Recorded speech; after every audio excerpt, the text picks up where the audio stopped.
Rendez-vous à partir du 14 mars pour d'autres Level 1.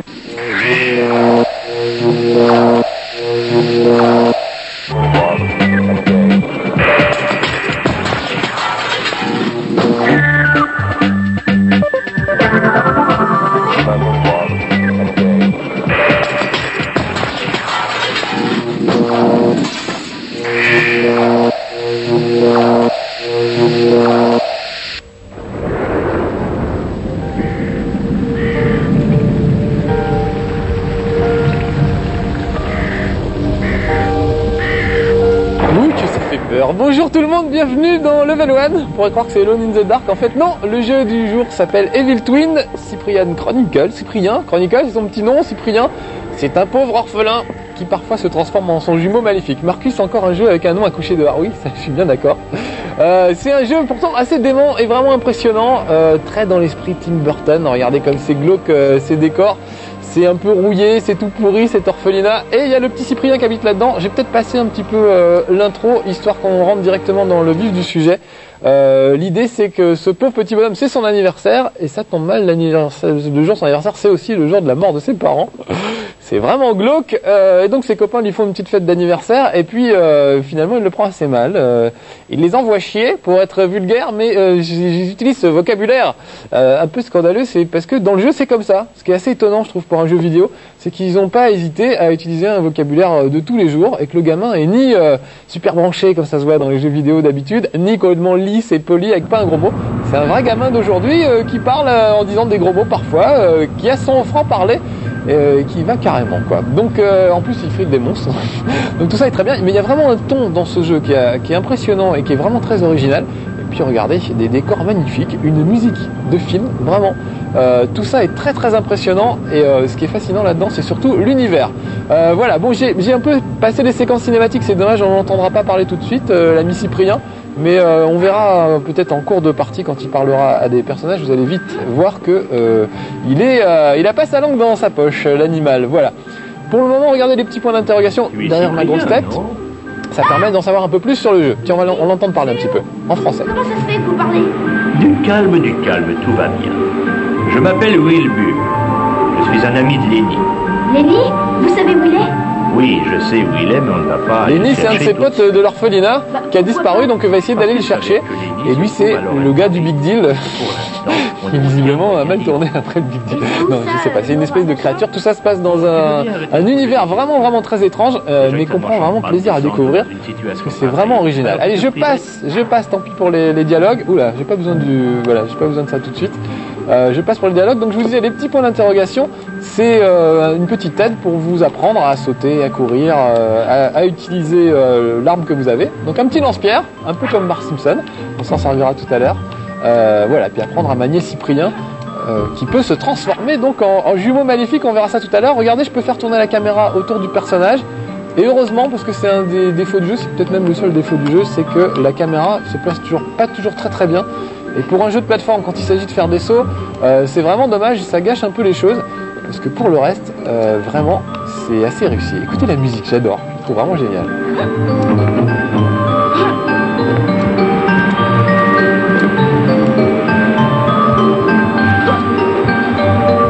Même les bruitages sont vachement bien foutus, vraiment originaux.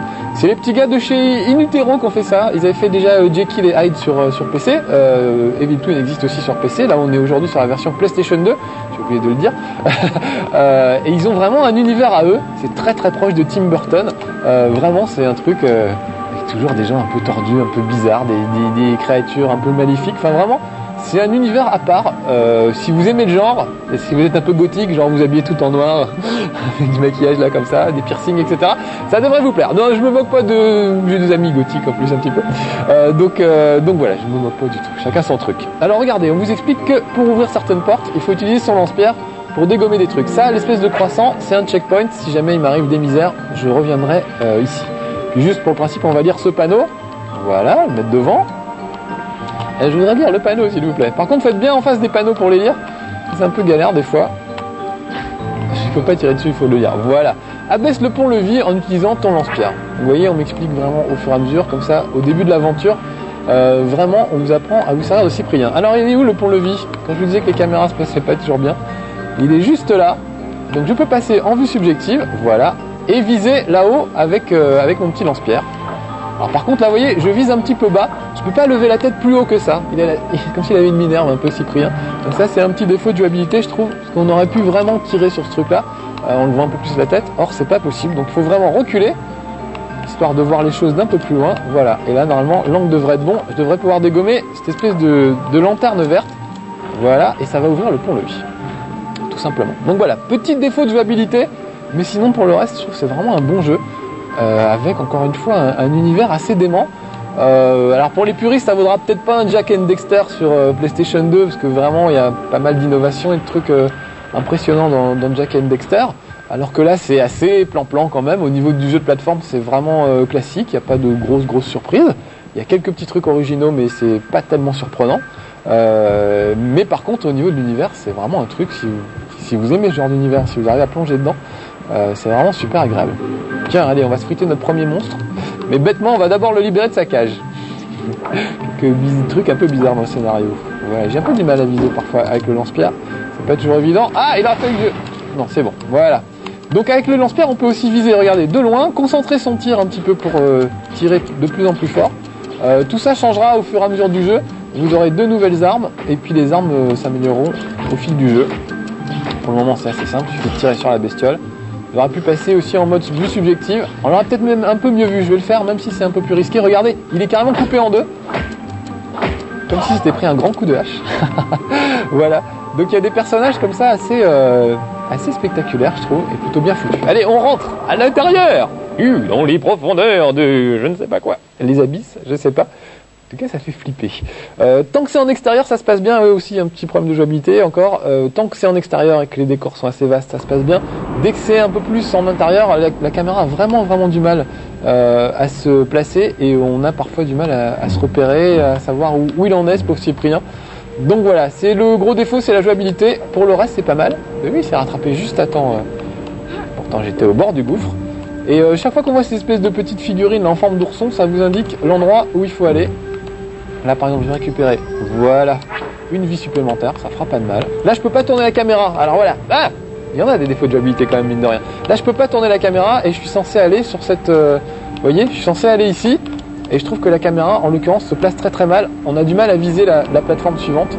Et c'est malheureusement souvent comme ça.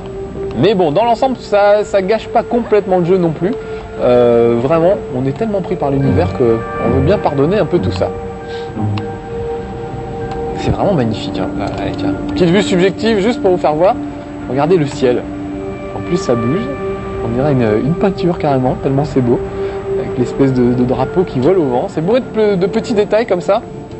Ça crée vraiment un univers qu'on a envie d'explorer de fond en comble. Surtout qu'il y a des bestioles rigolotes. Tiens, on va le laisser parler un petit peu. Ah, te voilà.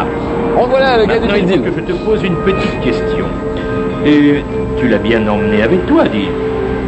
Qui ça? Eh ben ton pote là, ton alter ego, tu sais, Super Sip. Non mais ça c'est un délire. Attends, me dis pas que vous m'avez pris parce que vous pensez que je suis un super-héros en vrai. Bah, si, un peu.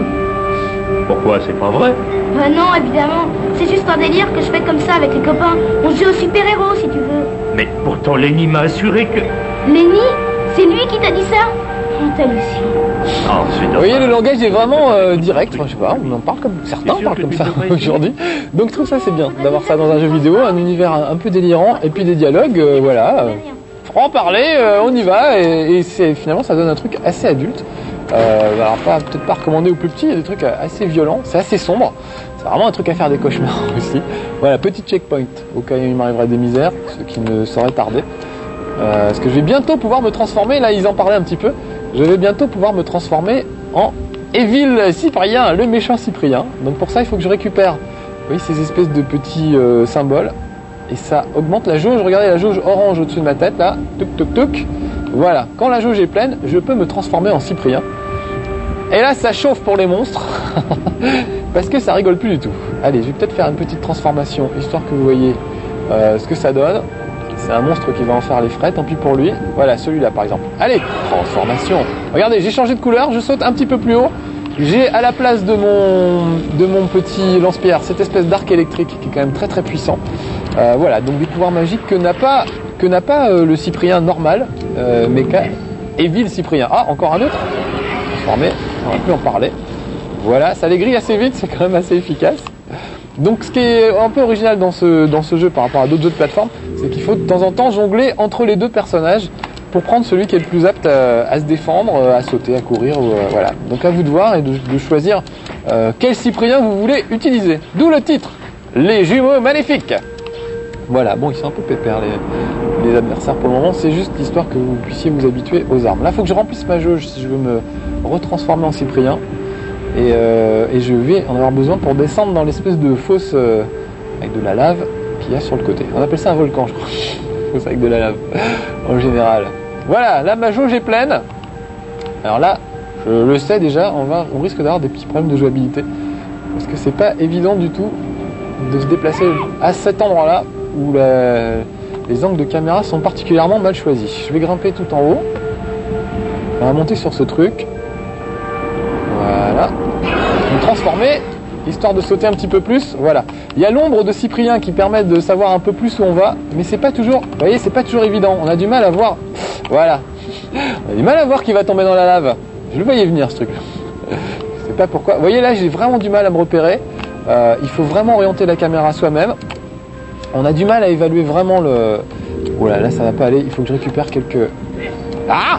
Oui, il saute moins haut. Il est des plus petits pieds quand il est en Cyprien normal. Donc, je vais me retransformer s'il me reste encore un petit peu de jauge. Ah, j'en ai pas assez. Essayez de pas tomber dans le vide non plus.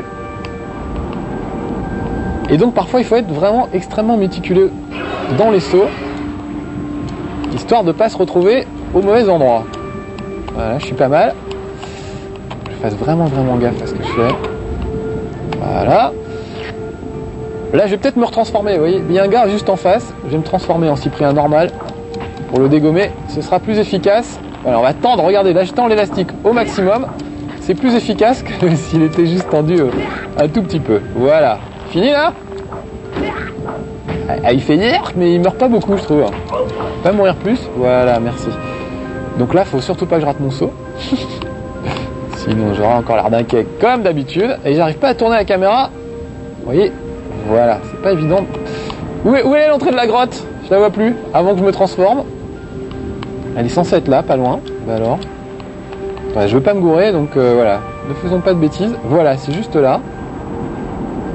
C'est-à-dire, ben, j'arrive pas à voir. C'est vraiment bizarre. Si je me transforme et que je saute comme un... J'allais dire un gros mot. Dans la lave, ça va très mal se finir. Donc il faut vraiment que j'arrive à m'orienter correctement. Sinon, j'aurais fait tout ça pour rien. Voilà, c'est là. Mais pourquoi il veut pas m'orienter bien? Où est son visage? C'est par là, ça y est. Bon allez, je me retransforme. Et j'essaye de pas louper mon saut. Voilà, bah c'est loupé. Donc je recommence. Comme je vous disais, je suis pas le seul à avoir ramé comme ça. Jean-Michel a ramé un petit peu aussi. Il a fait le test pour la Game Zone. Et on a bien ramé tous les deux. Et c'est vrai que ce passage-là particulièrement est assez difficile. Donc il faut que je me concentre un petit peu. On va essayer de le refaire. Voilà, en récupérant à chaque fois les petits bonus qui vont me permettre de rester un peu plus longtemps dans la peau du méchant Cyprien. Ah la vache, on voit pas, c'est horrible. Pas mourir là 10 000 fois quand même non plus. Donc ce genre de passage là, c'est vrai que c'est assez énervant. Et ça gâche un peu les choses. Heureusement, ils sont pas si nombreux que ça. Les passages dans ce genre là, il y en a pas partout. Mais c'est surtout celui-là. Évidemment, il fallait qu'il soit au début du jeu pour me bloquer sur un level 1 pendant 1 heure. Sinon, c'était pas drôle. Voilà, c'est là. Ah bah non, voilà, j'y arriverai jamais. Oh là là là, j'en ai marre. Je voudrais vous y voir à ma place des fois. C'est toujours la malédiction du level 1. J'en ai marre des fois. Allez, descends, petit Cyprien. Voilà. Bon là, on y croit, hein, on est tous motivés. On pense que je vais y arriver, puis non. Sauf que j'ai encore perdu l'entrée de la grotte. Qui doit être là. Voilà. Attention, c'est parti. Voilà, là c'est passé et je ne saurais même pas dire pourquoi, alors que c'est pas passé les 3 fois d'avant. Vous voyez, c'est un petit peu injuste. C'était un peu ça aussi dans Jekyll et Hyde. Par moment, il y avait certains sauts qui étaient assez imprécis. Donc ils ont toujours des bonnes idées, les petits gars de chez Utero, et puis une jouabilité qui gâche un peu le truc. donc du bon travail, mais des étourderies. Résultat, moi je galère en level 1 après. C'est des petits Français en plus, donc on peut être fier pour une fois d'avoir des petits Français doués dans un jeu, vraiment un type de jeu qui est du jeu de plateforme, du truc d'action. En général, les Japonais sont plus forts que nous sur ce genre de plan. Là, ils ont quand même réussi un bon petit truc, je trouve. Voilà, donc vous avez vu qu'on pouvait ramer. C'est peut-être aussi parce que c'est moi et que je suis vraiment pas doué comme d'habitude, mais en tout cas, voilà, il y a des moments où ça peut devenir un peu galère. Je vais aller toucher un petit checkpoint, ça fera pas de mal. Voilà. Et puis on va peut-être les éviter, les monstres, au lieu bêtement d'aller se jeter dans la gueule du loup. On va essayer de grimper en haut de la petite tour. Donc pour le moment, je peux garder Cyprien normal. J'ai pas besoin de tout le temps de le transformer en méchant jumeau. Écoutez la petite musique. Il y a toujours des petites musiques sympas, je trouve.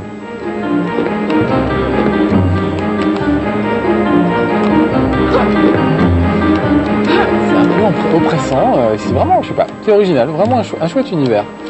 Bon, lui, il va pas bouger, donc je vais lui tirer dessus ici. Allez, on tend l'élastique au maximum. Bien, on prend ça. Voilà, c'est un peu plus efficace quand l'élastique est un peu plus tendu.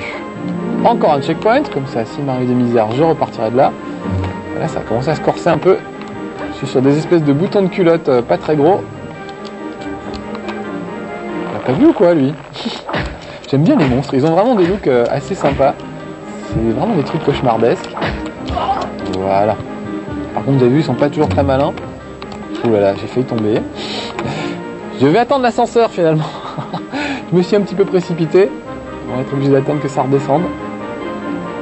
Voilà. Oh là là, j'étais juste au bord de ma petite plateforme. On va essayer d'arriver en haut de la tour avant la fin de ce level 1, histoire que vous voyez peut-être l'intérieur de la tour.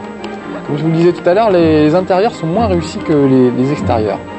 Parce que là, il y a une belle profondeur de champ, on voit vachement loin. Et quand on est à l'intérieur, la caméra vraiment a du mal à se placer. Et on a un peu plus de mal à se repérer. Oh la vache, là il était limite celui-là. J'ai failli aller m'écraser comme une bouse en bas. Bon, enfin en tout cas tout ça vous aurait donné une petite idée de Evil Twin. Moi j'aime bien vraiment, surtout pour l'univers, plus que pour le jeu lui-même. Ah bah voilà, tiens. Heureusement je me suis rattrapé. Voilà, donc level 1 sur Evil Twin c'est fini. À vous de vous faire votre petite idée comme d'habitude. Je pense que c'est vraiment une question d'univers. On accroche ou pas. Moi je sais que j'accroche bien et que je le trouve sympa. D'autres le trouveront un petit peu léger. Oh là, c'est pire en pire. Bon allez, je me démissionne, j'arrête là, c'est trop pénible. À bientôt, ciao.